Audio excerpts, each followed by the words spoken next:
ओम श्री साईनाथाय नमः। आज हम श्री साईं सच्चरित्र में अध्याय 24 पढ़ने जा रहे हैं। श्री साईं सच्चरित्र अध्याय 24। श्री बाबा का हास्य विनोद, चने की लीला, हेमा दंपत, सुदामा की कथा, अर्णा चिंचणीकर और मौसी बाई की कथा, बाबा की भक्ति परायणता प्रारंभ। अगले अध्याय में अमुक विषयों का वर्णन होगा। ऐसा कहना एक प्रकार का अहंकार ही है।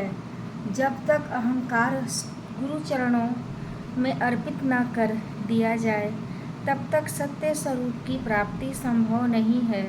यदि हम निर्भिमान हो जाएं तो सफलता प्राप्त होना निश्चित ही है। श्री साईं बाबा की भक्ति करने से ऐहिक तथा आध्यात्मिक दोनों पदार्थों की प्राप्ति होती है और हम अपनी मूल प्रकृति में स्थिरता प्राप्त कर शांति और सुख के अधिकारी बन जाते हैं। अतः मुमुक्षुओं को चाहिए कि वे आदर सहित श्री साईं बाबा की लीलाओं का श्रवण कर उनका मनन करें। यदि वे इसी प्रकार प्रयत्न करते रहेंगे तो उन्हें अपनी जीवन ध्येय तथा परमानंद की सहज प्राप्ति हो जाएगी। प्रायः सभी लोगों को हास्य प्रिय होता है, परंतु स्वयं हास्य का पात्र कोई नहीं बनना चाहता। इस विषय में बाबा की पद्धति भी विचित्र थी। मनोविनोद जब भावपूर्ण होता है तो अति मनोरंजक तथा शिक्षाप्रद होता है। इसलिए भक्तों को यदि स्वयं हास्य का पात्र बनना ही पड़ता था तो उन्हें उसमें कोई आपत्ति न होती थी। श्री हेमा दंपत भी ऐसा एक अपना ही उदाहरण प्रस्तुत करते हैं। चना लीला शिरडी में बाजार प्रति रविवार को लगता है। निकटवर्ती ग्रामों से लोग आकर वहां रास्तों पर दुकानें लगाते और माल बेचते हैं। मध्याह्न के समय मस्जिद लोगों से ठसाठस भर जाया करती थी, परंतु इतवार के दिन तो लोगों की इतनी अधिक भीड़ होती कि प्रायः दम ही घुटने लगता था। ऐसे ही एक रविवार के दिन श्री हेमा दंपत बाबा के चरण सेवा कर रहे थे। श्यामा बाबा के बाईं ओर व वामन राव बाबा के दाहिनी ओर थे। इस अवसर पर श्रीमान बूटी साहेब और काका साहेब दीक्षित भी वहां उपस्थित थे। तब श्यामा ने हंसकर अर्णा साहेब से कहा कि देखो, तुम्हारे कोट की बाह पर कुछ चने लगे हुए से प्रतीत होते हैं। ऐसा कहकर श्यामा ने उनकी बाह स्पर्श की जहाँ कुछ चने के दाने मिले। तब हेमा दंपत ने अपनी बाईं कुहनी सीधी की तो चने के कुछ दाने लुढ़क कर नीचे भी गिर पड़े, जो उपस्थित लोगों ने उठाए। भक्तों को तो हास्य का विषय मिल गया और सभी आश्चर्यचकित होकर भांति भांति के अनुमान लगाने लगे, परंतु कोई भी यह न जान सका कि ये चने के दाने वहां आए कहाँ से और इतने समय तक उसमें कैसे फंसे रहे। इसका संतोषप्रद उत्तर किसी के पास न था, परंतु इस रहस्य का भेद जानने को हर कोई उत्सुक था। तब बाबा कहने लगे कि इन महाशय अर्णा साहेब को एकांत में खाने की बुरी आदत है। आज बाजार का दिन है और ये चने चबाते हुए ही यहाँ आए हैं। मैं तो इनकी आदतों से भली भांति परिचित हूँ और ये चने मेरे कथन की सत्यता के प्रमाण हैं। इसमें आश्चर्य की बात ही क्या है। हेमा दंपत बोले कि बाबा, मुझे कभी भी एकांत में खाने की आदत नहीं है, फिर इस प्रकार मुझ पर दोषारोपण क्यों करते हैं। अभी तक मैंने शिरडी के बाजार के दर्शन भी नहीं किए तथा आज के दिन तो मैं भूल कर भी बाजार नहीं गया।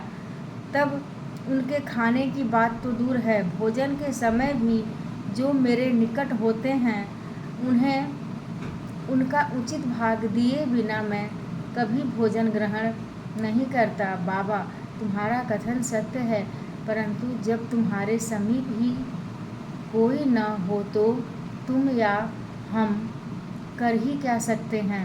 अच्छा बताओ, क्या भोजन करने से पूर्व तुम्हें कभी मेरी स्मृति भी आती है? क्या मैं सदैव तुम्हारे साथ नहीं हूँ? फिर क्या तुम पहले मुझे ही अर्पण कर भोजन किया करते हो? शिक्षा। इस घटना द्वारा बाबा क्या शिक्षा प्रदान कर रहे हैं, थोड़ा इस ओर ध्यान देने की आवश्यकता है। इसका सारांश यह है कि इंद्रियां, मन और बुद्धि द्वारा पदार्थों का रसास्वादन करने के पूर्व बाबा का स्मरण करना चाहिए। उनका स्मरण ही अर्पण की एक विधि है। इंद्रियां विषय पदार्थों की चिंता किए बिना कभी नहीं रह सकती। इन पदार्थों को उपभोग से पूर्व ईश्वरार्पण कर देने से उनकी आसक्ति स्वभावतः नष्ट हो जाती है। इस प्रकार समस्त इच्छाएं, क्रोध और तृष्णा आदि कुप्रवृत्तियों को पहले ईश्वरार्पण कर गुरु की ओर मोड़ देना चाहिए। यदि इसका नित्याभ्यास किया जाए तो परमेश्वर तुम्हारी कुप्रवृत्तियों के दमन में सहायक होंगे। विषय के रसास्वादन के पूर्व वहाँ बाबा की उपस्थिति का ध्यान अवश्य रखना चाहिए। तब विषय उपभोग के उपयुक्त है या नहीं, यह प्रश्न उपस्थित हो जाएगा और आचरण में सुधार होगा।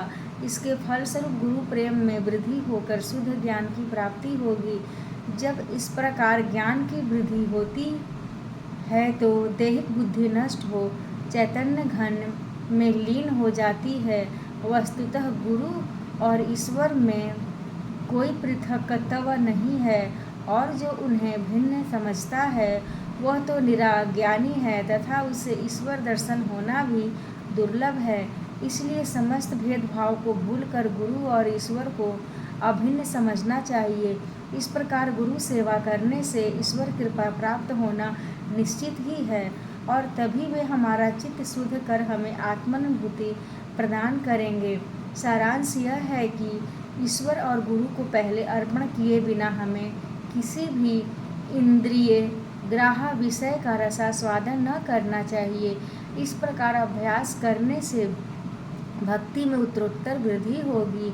फिर श्री साईं बाबा की मनोहर सगुण मूर्ति सदैव आँखों के सम्मुख रहेगी, जिससे भक्ति, वैराग्य और मोक्ष की प्राप्ति हो जाएगी। ध्यान प्रगाढ़ होने से सुधा और संसार के अस्तित्व की विस्मृति हो जाएगी और सांसारिक विषयों का आकर्षण स्वतः नष्ट होकर चित्त को सुख और शांति प्राप्त होगी। सुदामा की कथा। उपर्युक्त घटना का वर्णन करते करते हेमाडंपत को इसी प्रकार की सुदामा की कथा याद आई, जो ऊपर वर्णित नियमों की पुष्टि करती है। श्री कृष्ण अपने ज्येष्ठ भ्राता बलराम तथा अपने सहपाठी सुदामा के साथ सांदीपनी ऋषि के आश्रम में रहकर विद्याध्ययन किया करते थे। एक बार कृष्ण और बलराम लकड़ियां लाने के लिए वन गए।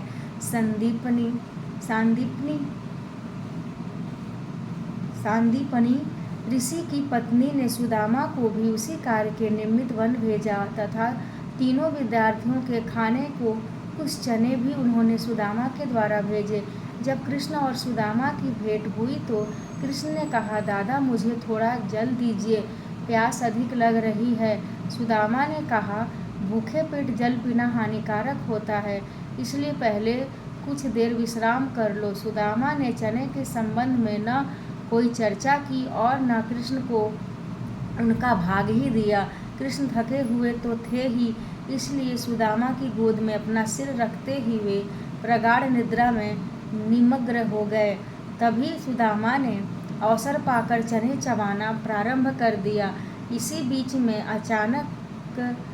अचानक कृष्ण पूछ बैठे कि दादा तुम क्या खा रहे हो और यह कड़कड़ की ध्वनि कैसी हो रही है।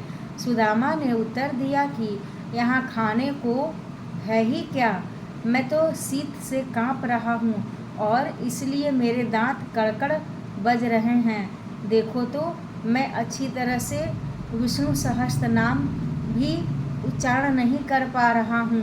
यह सुनकर अंतर्यामी कृष्ण ने कहा कि दादा, मैंने अभी स्वप्न में देखा कि एक व्यक्ति दूसरे की वस्तुएं खा रहा है। जब उससे इस विषय में प्रश्न किया गया तो उसने उत्तर दिया कि मैं खाक धूल खा रहा हूँ। तब प्रश्नकर्ता ने कहा, ऐसा ही हो। एवमस्तु दादा, यह केवल स्वप्न था। मुझे तो ज्ञात है कि तुम मेरे बिना अन्न का दाना भी ग्रहण नहीं करते, परंतु श्रम के वशीभूत होकर मैंने तुमसे ऐसा प्रश्न किया था। यदि सुदामा किंचित मात्र भी कृष्ण की सर्वज्ञता से परिचित होते तो वे इस भांति आचरण कभी न करते। श्री कृष्ण के लंगोटिया मित्र होते हुए भी सुदामा को अपना शेष जीवन दरिद्रता में व्यतीत करना पड़ा, परंतु केवल एक ही मुट्ठी रूखे चावल पोहा जो उनकी स्त्री सुशीला ने अत्यंत परिश्रम से उपार्जित किए थे, भेंट करने पर श्री कृष्ण बहुत प्रसन्न हो गए और उन्हें उसके बदले में स्वर्ण नगरी प्रदान कर दी। जो दूसरों को दिए बिना एकांत में खाते हैं, उन्हें इस कथा को सदैव स्मरण रखना चाहिए। श्रुति भी इस मत का प्रतिपादन करती है कि प्रथम ईश्वर को ही अर्पण करें तथा उच्चीसट हो जाने के उपरांत ही उसे ग्रहण करें। यही शिक्षा बाबा ने हास्य के रूप में दी है। अणा चिंचिणकर और मौसीबाई। श्री हेमा दंपत एक दूसरी हास्यपूर्ण कथा का वर्णन करते हैं, जिसमें बाबा ने शांति स्थापन का कार्य किया है। दामोदर घनश्याम बाबरे उपनाम अणा चिंचिणकर बाबा के भक्त थे। वे सरल, सुदृढ़ और निर्भीक प्रकृति के व्यक्ति थे। वे निडरता पूर्वक स्पष्ट भाषण करते और व्यवहार में सदैव नगद नारायण से थे। यद्यपि व्यवहारिक दृष्टि से वे रूखे और असहिष्णु प्रतीत होते थे, परंतु अंतःकरण से कपटहीन और व्यवहार कुशल थे। इसी कारण बाबा उन्हें विशेष प्रेम करते थे। सभी भक्त अपनी अपनी इच्छा अनुसार बाबा के अंग अंग को दबा रहे थे। बाबा का हाथ कठडे पर रखा हुआ था। दूसरी ओर एक वृद्ध विधवा उनकी सेवा कर रही थी, जिनका नाम वेणुबाई कौजलगी था। बाबा उन्हें माँ शब्द से संबोधित करते तथा अन्य लोग उन्हें मौसीबाई कहते थे। वे एक शुद्ध हृदय की वृद्ध महिला थीं। वे उस समय दोनों हाथों की उंगलियां मिलाकर बाबा के शरीर को मसल रही थीं। जब वे बलपूर्वक उनका पेट दबाती तो पेट और पीठ का प्रायः एकीकरण हो जाता था। बाबा भी इस दबाव के कारण यहाँ वहाँ सरक रहे थे। अणा दूसरी ओर सेवा में व्यस्त थे। मौसीबाई का सिर हाथों की परिचालन क्रिया के साथ नीचे ऊपर हो रहा था। जब इस प्रकार दोनों सेवा में जुटे थे तो अनायास ही मौसीबाई का मुख अणा के अति निकट आ गया। मौसीबाई विनोदी प्रकृति की होने के कारण ताना देकर बोली कि यह अणा बहुत बुरा व्यक्ति है और यह मेरा चुंबन करना चाहता है। इसके केश तो पक गए हैं, परंतु मेरा चुंबन करने में इसे तनिक भी लज्जा नहीं आती है। यह सुनकर अणा क्रोधित होकर बोले, तुम कहती हो कि मैं एक वृद्ध और बुरा व्यक्ति हूँ। क्या मैं मूर्ख हूँ? तुम खुद ही छेड़खानी करके मुझसे झगड़ा कर रही हो। वहाँ उपस्थित सब लोग इस विवाद का आनंद ले रहे थे। बाबा का स्नेह तो दोनों पर था, इसलिए उन्होंने कुशलतापूर्वक विवाद का निपटारा कर दिया। वे प्रेम पूर्वक बोले, अरे अणा, व्यर्थ ही क्यों झगड़ रहे हो? मेरी समझ में नहीं आता कि माँ का चुंबन करने में दोष ही क्या है। बाबा के शब्दों को सुनकर दोनों शांत हो गए और सब उपस्थित लोग भी जी भरकर ठहाका मारकर बाबा के विनोद का आनंद लेने लगे। बाबा की भक्त परायणता। बाबा भक्तों को उनकी इच्छानुसार ही सेवा करने दिया करते थे और इस विषय में किसी प्रकार का हस्तक्षेप उन्हें सहन न था। एक अन्य अवसर पर मौसी बाई बाबा का पेट बलपूर्वक मसल रही थीं, जिसे देखकर दर्शकगण व्यग्र होकर मौसी बाई से कहने लगे कि माँ, कृपा कर धीरे धीरे ही पेट दबाओ। इस प्रकार मसलने से तो बाबा की हथेलियाँ और नाड़ियाँ ही टूट जाएंगी। वे इतना की भी न पाए थे वे इतना की भी न पाए थे कि बाबा अपने आसन से तुरंत उठ बैठे और अंगारे के समान लाल आंखें कर क्रोधित हो गए। साहस किसे था जो उन्हें रोके। उन्होंने दोनों हाथों से सटके का एक छोर पकड़ नाभि में लगाया और दूसरा छोर पास वाले खंभे को लगा के उसे पेट से धक्का देने लगे। सटका सोटा लगभग 2 या 3 फुट लंबा था। अब ऐसा प्रतीत होने लगा कि वह पेट में छिद्र कर प्रवेश कर जाएगा। लोग भयभीत हो उठे कि अब पेट फटने ही वाला है। अब बाबा अपने स्थान पर दृढ़ हो उसके अत्यंत समीप होते जा रहे थे और प्रति क्षण पेट फटने की आशंका हो रही थी। सभी की न कर्तव्य विमूढ़ हो रहे थे। वे आश्चर्यचकित और भयभीत हो ऐसे खड़े थे मानो गूंगों का समुदाय हो। अर्थात में भक्तगण का संकेत मौसी बाई को केवल इतना ही था कि वे सहज रीति से सेवा शुश्रूषा करें। किसी की इच्छा बाबा को कष्ट पहुंचाने की न थी। भक्तों ने तो यह कार्य केवल सद्भावना से प्रेरित होकर ही किया था, परंतु बाबा तो अपने कार्य में किसी का हस्तक्षेप कण मात्र भी न होने देना चाहते थे। भक्तों को आश्चर्य हो रहा था कि शुभ भावना से प्रेरित कार्य दुर्गति में परिणत हो गया और वे केवल दर्शक बने रहने के अतिरिक्त कर ही क्या सकते थे। भाग्यवश बाबा का क्रोध शांत हो गया और सटका छोड़कर वे पुनः आसन पर विराजमान हो गए।